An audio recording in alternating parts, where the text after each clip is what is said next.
Any health-related information on the following show provides general information only. Content presented on any show by any host or guest should not be substituted for a doctor's advice. Always consult your physician before beginning any new diet, exercise, or treatment program.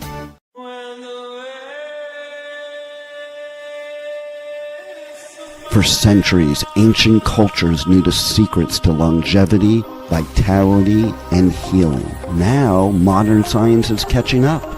Ageless Blueprint is a podcast that will reveal the modern secrets of better health and a better life. Join Dr. Ava Taylor here today and every Wednesday at 9 a.m. Eastern Time on W4HC Radio at W4HC.com. As together we discover the secrets to better health through science and spirituality. A better life with Ageless Blueprint starts now. Here's your host, Dr. Ava Taylor. Hello and good Wednesday morning to everyone. This is Dr. Taylor. I am the hormone doctor and the spiritual MD.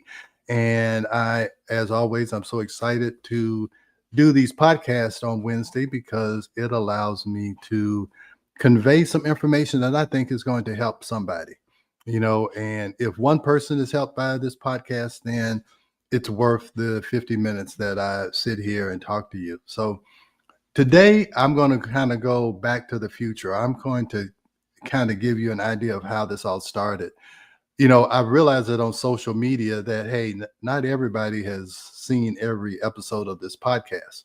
So what that means is that sometimes I have to review some of the things that I've already done. And so I've done a podcast on the book that we wrote, my wife and I wrote, called The Stress Connection. And that was over 20 years ago. And what I realized is that, hey, 20 years is a generation. And over these last 20 years, there's a new crop of people who have gotten into their 40s and 50s. And usually that's when that stress starts to accumulate and cause a problem. And then there's a whole new set of doctors. I'm actually on this platform called ViewMedi, where doctors exchange information. So I started putting information up there, and I realized that people haven't been exposed to this. And so the lectures that I was doing 20 years ago, I lectured all over the world. I've been to Australia, I've been to Canada, and I've been talking about these two books, Are Your Hormones Making You Sick? And The Stress Connection. But I really stopped that really in 2016 when my sister passed away and then COVID hit, and I just kind of didn't feel like doing it anymore. But now I've kind of had a rebirth and I want to start again. And what really started me is that I decided that I wanted to take a longevity course, primarily because I'm getting older. I'm 65 now. And I said, I'm going to get interested in longevity medicine. And so I paid for a course and I took the course. But when I first started the course, I said, wait a minute. The one who was giving the course is somebody I shared the stage with. I knew the person. We had talked about the same things. And what I found out is when I was going through the course, I'm like, wait a minute. This longevity medicine is really what I was talking about 20 years ago. They just started calling it longevity medicine. Is because they're talking about stress, and even Joe Dispenza, when he's talking about the system, the sympathetic and parasympathetic nervous system. I'm like, that's what I was talking about 20 years ago. I'm like, now it's just longevity medicine. It's talking about hormone replacement. It's talking about cortisol and stress. And so I'm going to revisit The Stress Connection 20 years later. You can call it longevity medicine. You can call it functional medicine or whatever. But this is the basis of health, is understanding stress. So that's what I'm going to do. This is for the new generation of people who are dealing with these issues, with a new generation of doctors who, they weren't in medical school 20 years ago. All right. And they weren't practicing medicine. So I see that I have a new mission. I have another mission for the next 20 years is I'll just have to teach it all over again. But the great thing is, as I teach this all over again, I'm getting to learn how the new ways of measuring stress, the new ways of deconnecting with stress. So I called my first book, The Stress Connection. And now I want to talk about stress deconnection, but we're going to start from the beginning. All right. So let's go to the slides, Rebel. All right. All right. So here's the book. Are your hormones making you sick? The stress connection. The stress connection 20 years later. How we knew it was real and why we see it more clearly now. Because this stress connection is ageless. That's part of the reason why I called it the Ageless Blueprint. Because if you can understand stress and if you can measure it and manage it and decrease stress, that's how you become ageless. And this information has been around since the beginning of time. People knew that if there was stress, it's just, all about, you just talk about the animal kingdom. When do they have stress? Well, when a predator comes after them. And that's what the system is really made for, is those acute stressful events. All right. We're all a part of nature. And so that's how stress is supposed to respond. You're supposed to have these acute episodes of stress. You either escape the stress or you get consumed by the stress. Okay, so just think of a predator. Yeah, if you are a lion and you're chasing after the wildebeest or whatever, that wildebeest or that zebra will run. And I saw this live and in person when I went to Kenya and went on a safari. Is that these animals, they go after their prey, and one or two things are going to happen. They either have to run or fight. You're going to have to fight off the aggressor, or you're going to have to run. Both of those need an increased amount of energy, and that's what happens. You get this increase in energy. You either run or you fight. And here's the deal: this stress will end quickly. Either you're going to get eaten, and then the stress is over, or you're going to run away, you're going to survive, and then you just sit and you rest and you relax and you recover, and you just wait till the next predator comes. But sometimes that's a day, sometimes it's a month, sometimes it's a year. So you have all of that time to recover and get ready for the next stress. Well, that's not how it happens here in the modern world. You don't have acute stresses. You have these ongoing stressors. You have financial stress, you have family stress, you have job stress, you have environmental stress, you have the things that you breathe and the things that you eat. Those are all causing stressors, stress on the body. So that's the stress connection that we have to try and disconnect. All right, let's go to the next thread. All right, 20 years later. So here's what happens. 20 years ago, we wrote a book about stress, not realizing we were documenting the foundation of what would become a revolutionary approach to health and aging. This book explored the profound impact of chronic stress on the body and mind. All right, and so the first chapter we began as clinical observations about stress became the cornerstone of the Ageless Blueprint, a comprehensive framework for understanding how mastering our internal environment creates transformation at every level of health and vitality. Is that when you can manage and measure your stress, everything gets better. Okay, your mental outlook on life, your physical appearance. I mean, we can see clearly when somebody has been stressed. We can see if somebody has had a lifetime of stress. You can see it on their face. You can see it in their eyes. You can see it in the way they walk. So when you conquer this stress, when you understand it, and the first thing is understanding it and what it does to you, then you can make those necessary changes. So we've had about 2 decades of research and primarily clinical practice, just seeing it live and in person, walk into my office every day. And I'm going to show you some of the test results of people that I just went to my latest test results. And I'll show you this. And I just picked out, let me look at the last 10 saliva tests we've done for cortisol. And I'm going to show them to you. Like 9 out of 10 of them were abnormal. And the only one that was close to being normal is one that we had already treated. It was bad before, and we've treated it, and it's slowly but surely gotten better. So 2 decades of research, clinical practice, and patient outcomes have validated that what we intuitively thought then, that stress is not just a symptom to manage, but to the master key to unlocking lasting health and transformation. And I'll tell you, that's what you'll see on the Gaia channel, all of these people who are kind of the front runners in this longevity medicine, they're talking about stress and inflammation. And that's what ages people. All right. And inflammation is caused by stress because stress suppresses the immune system and that allows more inflammation. So it all comes back to stress. And you can really look at stress as an imbalance, a disharmony. That's what stress is when the system, any system is out of balance, the body sees it as a stress. And so it's going to try to increase energy to help you with that stress. All right. But the problem is that sometimes you don't need extra energy, but glucose is still being provided. And that is where we have a dysregulation.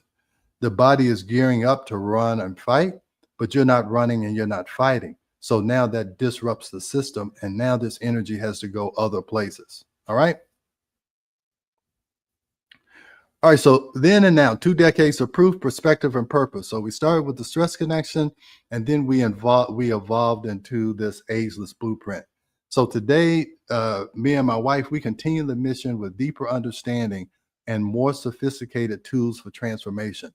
And that's what we talk about in my Ageless Blueprint school. I'm coming out with a whole lesson on how you can better measure things. We call it biohacking.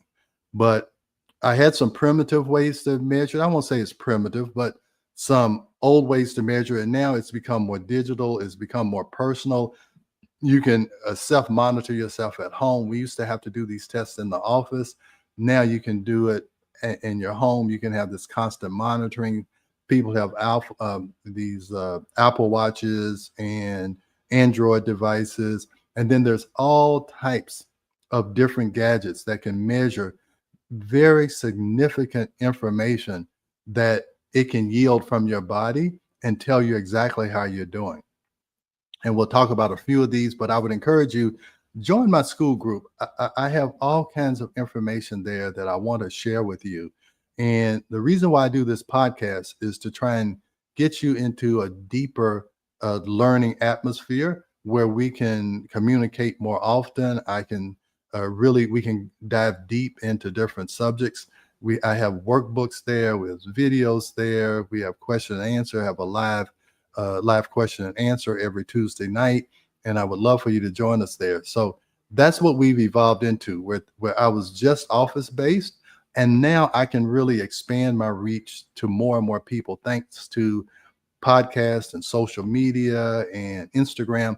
All of these things I am having to learn 20 years later. The message is the same. It has more sophisticated devices, but the message is the same. But the great thing is I'm learning how to expose more people to that message by trying my best, trying my best to learn social media. And I will tell you, I am finding out that is almost as tough as going through medical school. It's just a whole new system of communication. I used to have to fly around to different places and get invited to conferences and talk about honorariums and all this stuff. But now I can do this and I can do it more freely. All right. So those are my links down there. Please copy my links. I really want to go deeper with you guys. All right. So why we wrote the book. So I'm originally trained as an OBGYN, and my wife is originally trained as a family practice doc in psychiatry. All right. So between the two of us, we've had exposure to stress in different ways. And I'm going to talk to you about that. But patients presenting with hormone imbalance, unexplained fatigue, fertility challenges, and menstrual irregularities, all pointing to a common underlying cause. So let me tell you how I even got into hormones. Primarily, it's because my wife started having issues that as an OBGYN, I knew were hormonally based, but I was trying to correct it by using the things that I learned in medical school, which was if a woman has a hormone issue, you give them birth control pills. It doesn't matter what they come in complaining of. And just think about it, people who are listening. If you have irregular bleeding, PMS, fibro, whatever, you're going to get birth control pills. Okay. And if you're older, you're going to get some kind of hormone replacement. And now it's popular pellets and all this. And that's a whole nother podcast. And people getting testosterone pellets and all that. That's a whole different one we'll talk about. And we talk about it in my school group. All right. So, and then the other thing that OBGYNs do is that when you are complaining that none of this is making you feel better and you have PMS, they give everybody antidepressants. It was antidepressants. Everybody was on Prozac. All right. And so what happened is this was not working for my wife. And she wasn't taking antidepressants, but she was miserable 2 weeks before a period. And it was making me miserable 2 weeks before a period because I got the blame for the reason why she was feeling bad, feeling terrible. It had to be my fault because I was the closest one to her. Well, I had a patient come in and ask me if I knew anything about bioidentical hormones. And believe it or not, I had no idea what she was talking about. All right. So that patient gave me a audio tape, a cassette tape. That's how long ago that was. And it talked about progesterone and saliva testing. And it's like a light bulb went on the top of my head. And since then, my life has never been the same. I started using saliva testing and understanding progesterone, and it changed the course of my career, and it's changed the course of my life, and it's led me to this point right here. That was the beginning. So then what happened is my wife, after my wife was better, she began to notice that in her psychiatry practice that most of her patients were women between age 40 and 60, and they were all getting diagnosed being bipolar. Well, they weren't bipolar. They were going through perimenopause, and those change in hormones was changing how they felt about themselves, and they were getting depressed. They were anxious and all of these things. And now she realized that, hey, they weren't bipolar. They were going through a hormonal change. And also, usually between 40 and 60 is when those stressors start to accumulate. Now you may have gone through a divorce. You may have had a sick child. You may be worried about sending your kids to college. You may be taking care of aging and dying parents. So all of those stressors are not short-term like a lion chasing after you. These are these long-term stressors that cause significant problems. So the marriage between me being an OBGYN, and I'm going to show you how I used to measure stress as an OBGYN, and then she heard and listened to these women primarily talking about the stress they were going through and how their emotions were all over the place, that both of these, inputs that we had from our patients led us to trying to understand stress. So every symptom had the same root: stress, disconnection, and imbalance. The body was speaking a language we needed to learn to interpret. This convergence of evidence from different medical specialties revealed a fundamental truth. Stress wasn't just contributing to disease, it was the central organizing principle behind most of what brought patients through our doors. And that's just true. It was true back then. It's been true since humans have been on this earth. They were stressed trying to find food, trying to build a civilization. It's always been a stress to navigate this human life. All right. So this is really the statistic that started it all. I was actually at another conference talking about hormone replacement, because the first book we wrote was Are Your Hormones Making You Sick? And then we realized that even if we corrected hormones and it worked for 75 to 80% of the people, is that some of those women still had some other issues, either fatigue or difficulty sleeping or whatever. So I actually read this study, and it was a study in 2002. And this is what it says. And I can show you the updated stuff. I don't think I have it. But anyway, in 2002, they said 43% of all adults suffer stress-related adverse health effects. So almost half of the population back then. And now the recent statistics is over 65%. All right. But then it says 75 to 90% of all visits to primary care physicians are for stress-related complaints or disorders. So just think about that. 75 to 90%, and now it's almost 95%. You just think about the difference in stress from 2002 to 2025. it's much more than 75 to 90%. It's probably 90 to 98% of the people walking through your door have a stress related complaint or disorder. And I'm going to show you some cortisol stress testing that'll prove this fact. But anyway, so this is what I decided. I was like, look, if I become a stress expert, I'm going to be able to help almost 90% of my patients. So if I go in with the assumption that it's stress, I'm going to be right 90% of the time. I'm like, who wouldn't take that bet? Who wouldn't take that bet? So why isn't every doctor a stress expert? You know, forget being a cancer expert, forget being an endocrinology expert. I don't care what subspecialty you're in, you need to be a stress expert. Okay. So look, oncologists, 100% of their patients have cancer. But if 75 to 90% of it is related to stress, the oncologist needs to be a stress expert.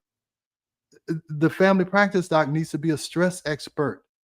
So I decided 20 years ago, I'm going to be a stress expert. And I believe that's what I am, but I'm constantly learning. So that's why I harp on this subject over and over and over and over again. And that's what I found out. This is what the longevity experts were teaching. That's what Joe Dispenza is teaching. All of this starts from right here.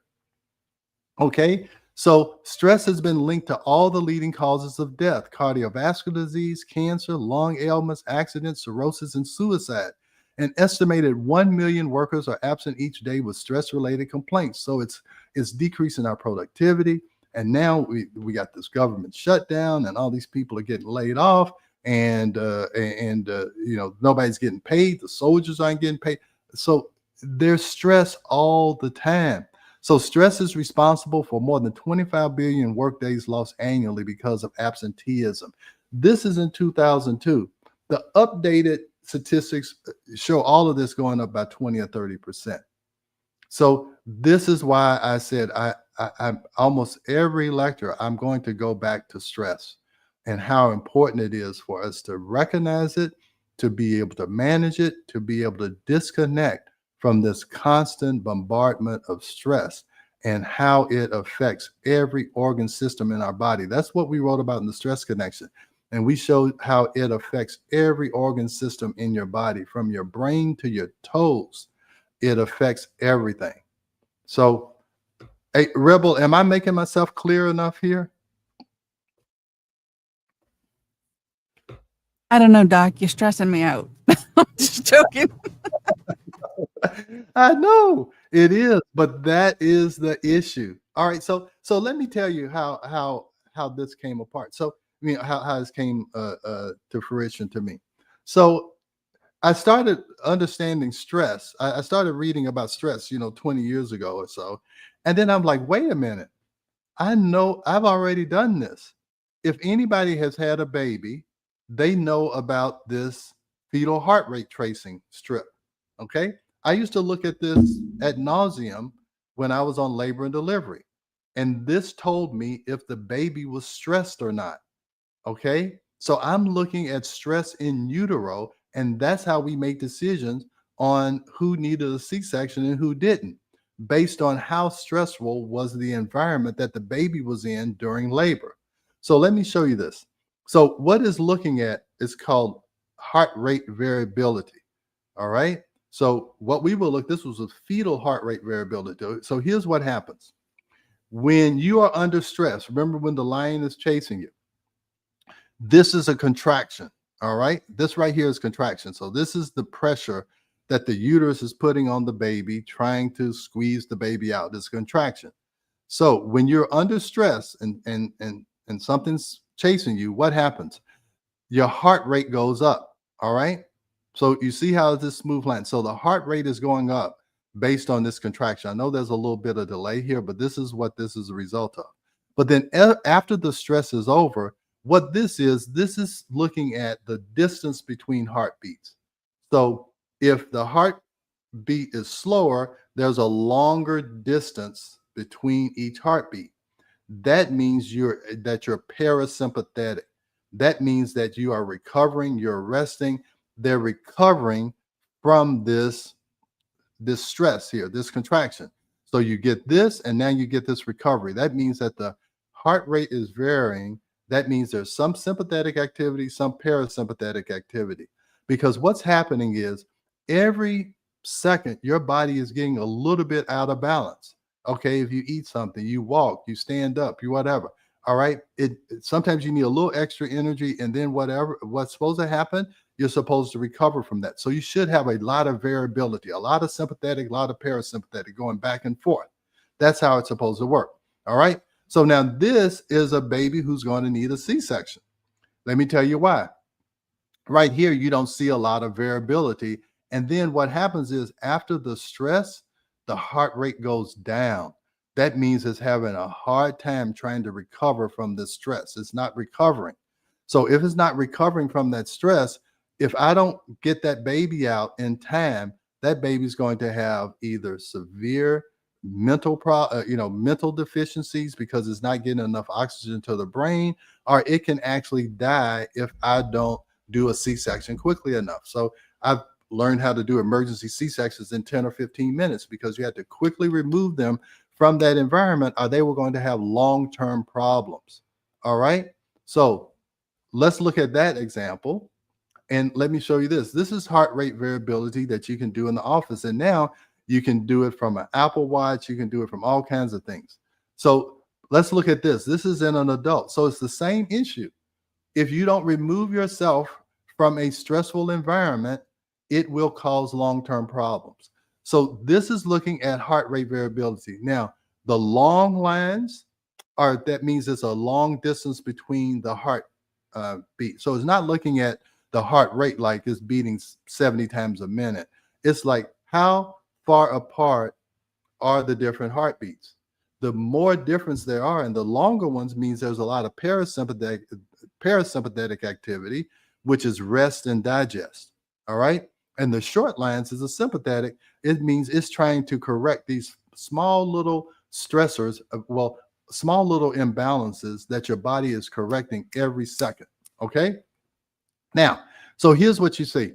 So we have a person lying down and you see a lot of long lines. All right. So that means that's good heart rate variability. And heart rate variability has been associated with mortality. It decreases mortality by, increases mortality by 25%, especially after a heart attack.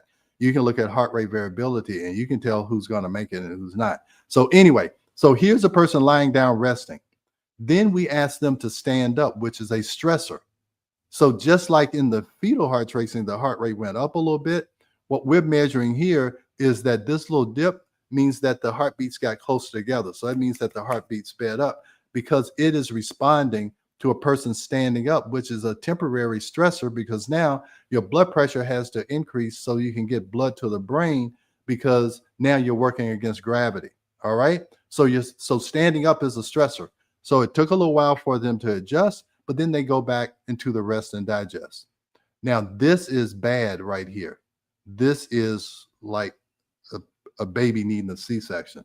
There's no heart rate variability.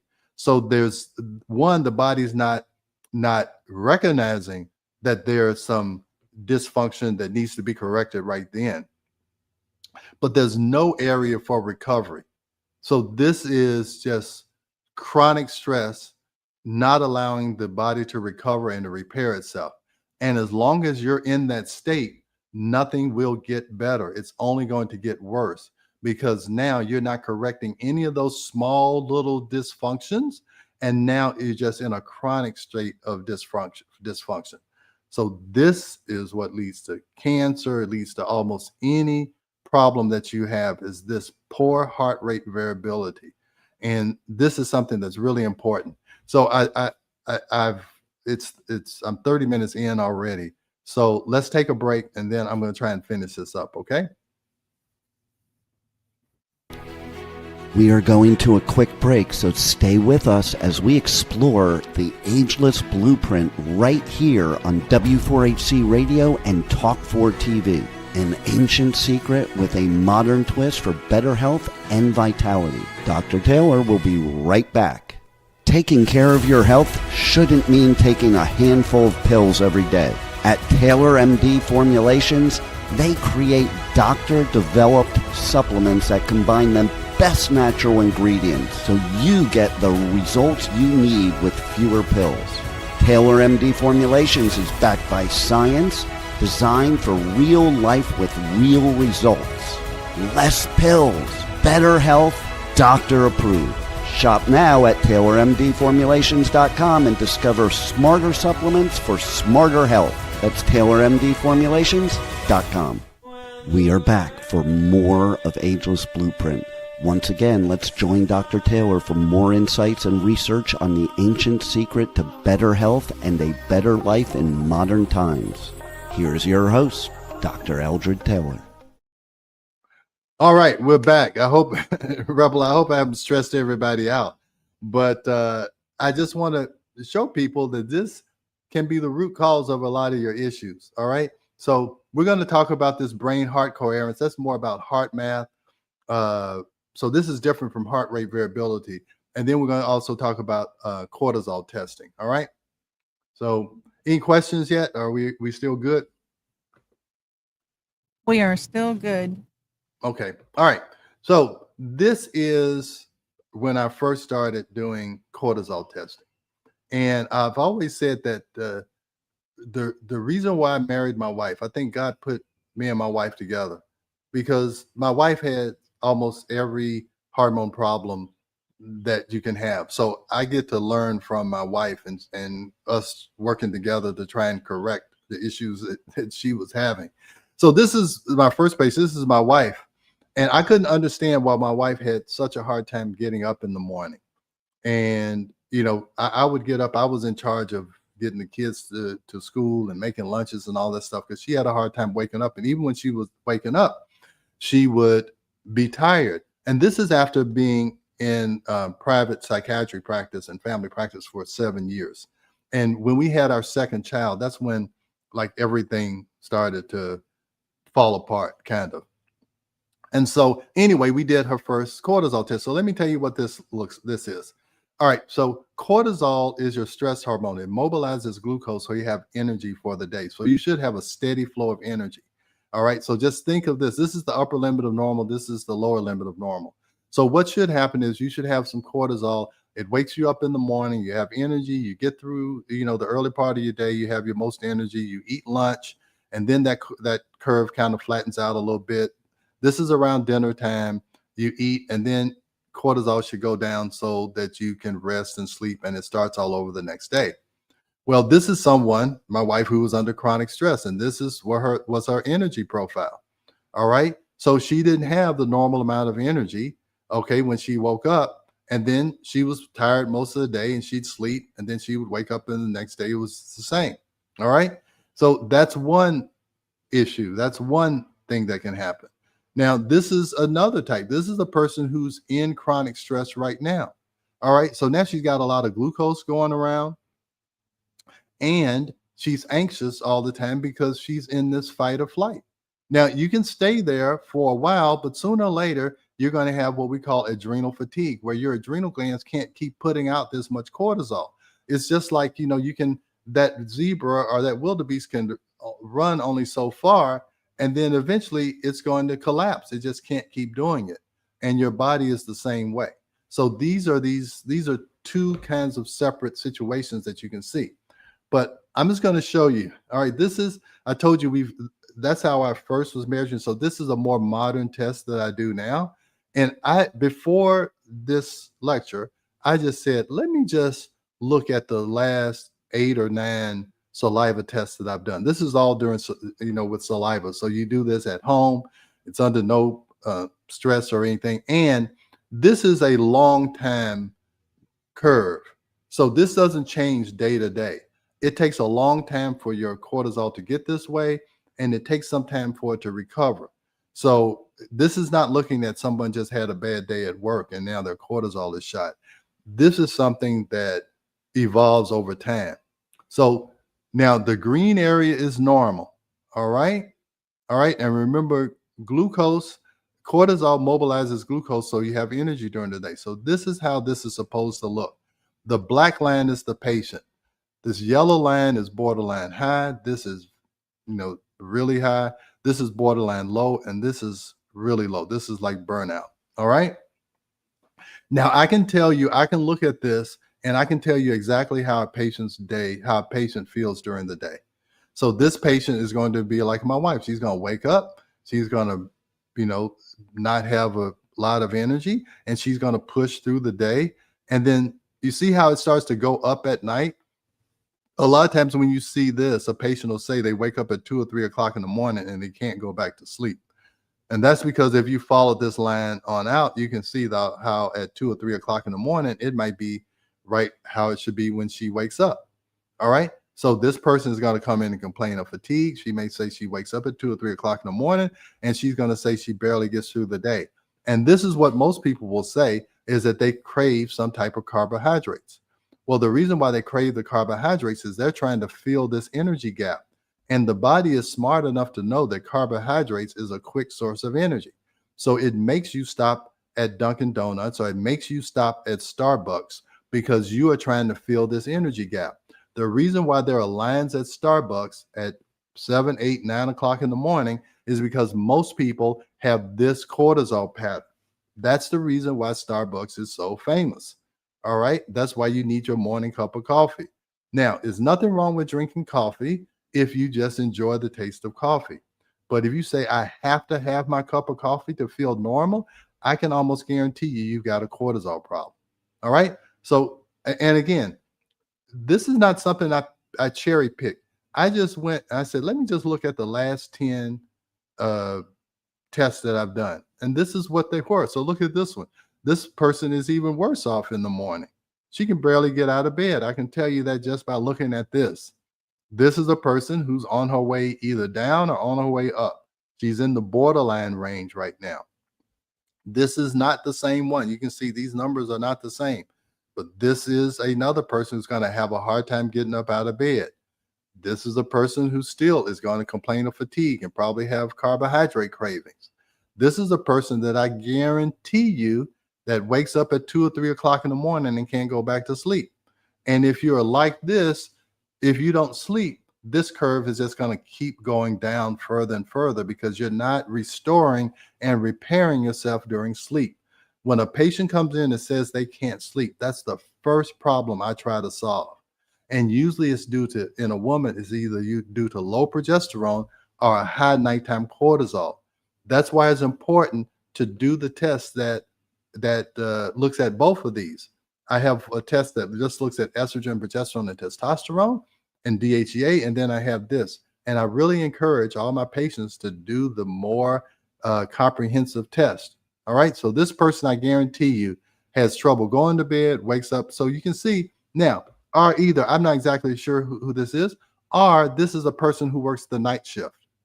Because again, if you work the night shift long enough, your cortisol curve will change. And now that I think of this is a nurse that works the night shift. That's I know who this patient is now.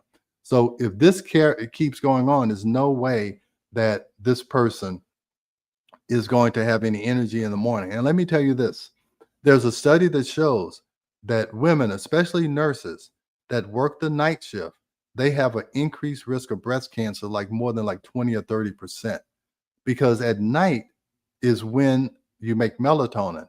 And melatonin is what stimulates natural killer cells. There's a little bit of melatonin and some other things like cortisol that stimulates something called natural killer cells that go out at night and look for possible cancer cells so they can kill them early on. But if you don't have a good night's sleep, those natural killer cells do not work. All right. So if I have a woman who's on the night shift, and I'm sure I told this person, the best thing you can do for your health is to not work the night shift. That's the best thing you can do, is that you get some deep restorative sleep. And if you do that, your body will heal itself. Okay. If you can get to sleep, this curve will naturally go up because you have begun to repair yourself and the body has begun to heal itself. And that's what I'm learning by looking at the Gaia channel and all these people, is that your body can heal itself if it's given the right environment. is that your brain and your hormonal system can produce anything that your body needs to heal. It is the greatest pharmacy in the world, is your brain and your endocrine system, because it can repair you without any drugs, but it has to have the right environment. And the primary thing is that you have to get into that parasympathetic activity. You have to get into that rest and digest. And now it can take what you're taking in, whether it's a supplement. And I tell people, if you don't sleep, if I give you IV supplements or whatever, your body doesn't have time to incorporate that into its repair system, because it does that at night. And so that's why I'm always trying to help my patients sleep first and foremost. All right. All right. So the true stress We have connection. a question real quick. Okay, Now, great. what if your body is adjusted to, is it a sun up, sun down type of thing? Or can your body adjust to where if you're sleeping during the day and up at night, does your body adjust to the sleep time and changes, so where if you're sleeping regardless, no matter if the sun's up or down? It is really your body. Like I said, you're a part of nature, right? Your body has what we call a chronology. It's called chronologic medicine. Is that there are certain times where you should eat. You really should eat while the sun is up. And when the sun goes down, you shouldn't eat, because your body is saying, okay, this is the time to use energy. And at night is the time to restore energy. And so when you're eating at night, what happens is now your body has to go into the activity mode of digesting food. And it's not supposed to be, well, I would say eating food and whatever. That's supposed to be the time for digestion, rest and digest. All right. So make a long story short, no, it's not the same if you sleep during the day. Now, even if this cortisol curve adjusts, it's something about your body knowing that it's nighttime. Your body knows that, and it knows what it's supposed to do at night. Now, some people, if you can have blackout curtains and it's totally dark, sometimes you can increase melatonin production. But I would tell you, you can do that for a while, but long term, it's going to cause a problem. Because here's what happens is that people usually don't stay on that schedule. What they do is during the week when they're working, they're wanting to stay up at night. And then on the weekends, they want to stay up during the day. So that constant up and down, what happens is that a lot of times you just get this straight line. Your cortisol doesn't know what to do. All right. So you feel the same all the time because you're switching your schedule. So it would be best if you were going to be on the night shift, is that even on the weekends, you do the same thing. Okay. You stay up all night. Now your body could adjust and say, okay, maybe you're living in another part of the world where now this is the normal day-night cycle. But most people don't do that. So if you're switching your schedule, then your body's never going to acclimate to it. Okay, I hope I answered that question. So it's very hard to fool Mother Nature. Okay, you may think that, oh, now I'm sleeping in the daytime and everything's fine, but believe me, it's hard to fool Mother Nature. All right. So I got several more minutes. All right. Then we looked at stress as damage. We understood stress as something that broke down the body, elevating cortisol, disrupting sleep, depleting energy, and accelerating disease processes. Now we recognize stress as a messenger, revealing separation from peace, purpose, and source. It's not just biological, it's existential. And that's where the spiritual MD comes. A lot of times when we're disconnected, we kind of feel helpless. We feel like we don't have any power. And that's what really stress is. When you feel like you don't have control of your situation or life, that's what stress is. When you feel like you have some focus of control, you have some control over the situation, that helps to eliminate stress. When you feel like everything is coming against you and and you can't control your boss, you can't control your parents, you can't control your kids, you can't control yourself, you can't control your weight, you can't control your hormones, you can't control what you eat, you can't control your digestive system. That's what stress is. So if we can try and see that, hey, look, we do have power, we do have some control, we can quiet our mind, we can stimulate our parasympathetic nervous system, we can get rid of some stressors, we can change how we respond to the stress, we can repair the damage caused by stress, we can prepare our body for future stress. That's my 4-step stress protocol. Get rid of the stress, try and change how you respond to the stress, repair the damage caused by the stress, and then prepare myself for future stress. All right. So that's the blueprint.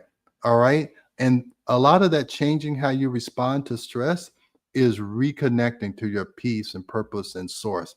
I don't want to get too, new age or whatever you want to call it, but this is not new age. This is ageless. All right.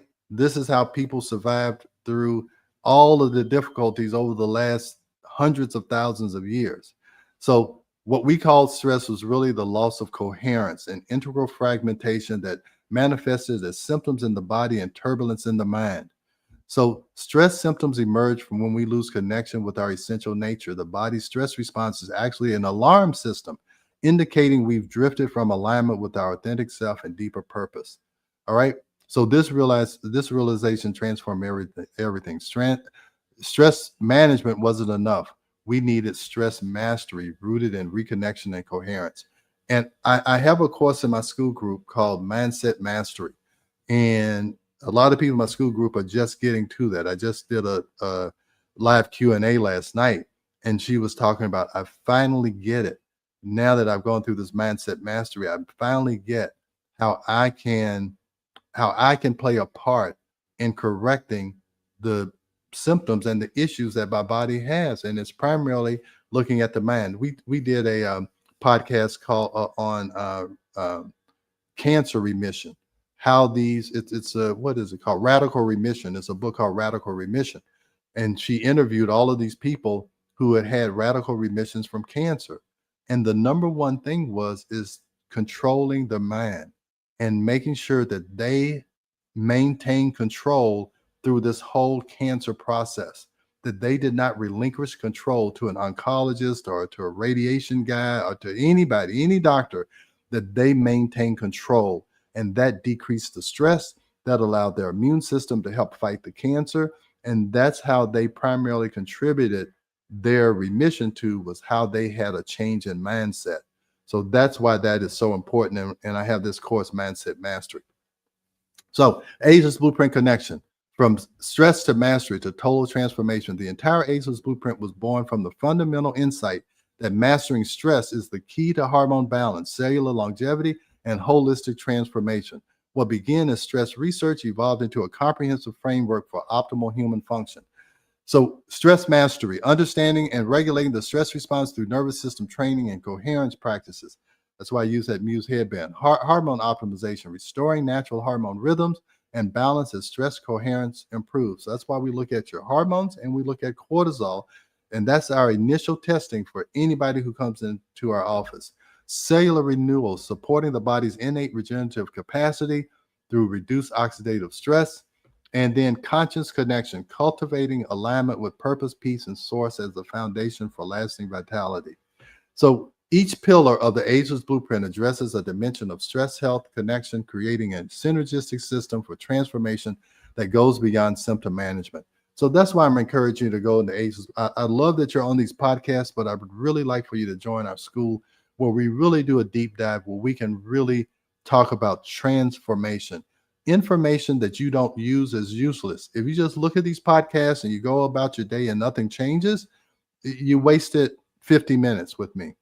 But if you can really use this information to transform your life, that's my goal in everything that I'm doing. I think I got 1 minute left. So let me just go to this. All right. Modern tools. I have to do a second podcast, and we're going to talk about modern tools to help you to get control of what's going on with you. So anyway, I'd love for you to just go to visit allmylinks.com. I'd love for you to subscribe to my Substack, follow me on Instagram, follow me on TikTok. I'm actually doing a TikTok live at 11 o'clock. I'm at the Hormone Doctor, and just keep subscribe to my podcast, to my YouTube channel. I have over 100 videos on my YouTube channel. I'm adding to those every day. So I'm really becoming a content creator. That's what I'm supposed to call myself now, content creator, where I used to just call myself a speaker and a communicator, but now I'm a content creator. So go and take advantage of my content, and I hope it helps you to transform your life.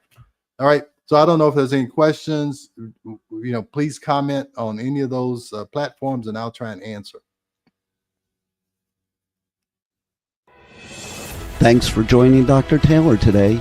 If you missed any part of this show, just check out the podcast wherever you listen to podcasts. Ageless Blueprint is every Wednesday at 9 a.m. Eastern Time on W4HC Radio at W4HC.com. Together, we discover the ancient secrets to better health through science and spirituality made for modern times. Until then, feel free to check out agelessblueprintpodcast.com and taylormdformulations.com for more information.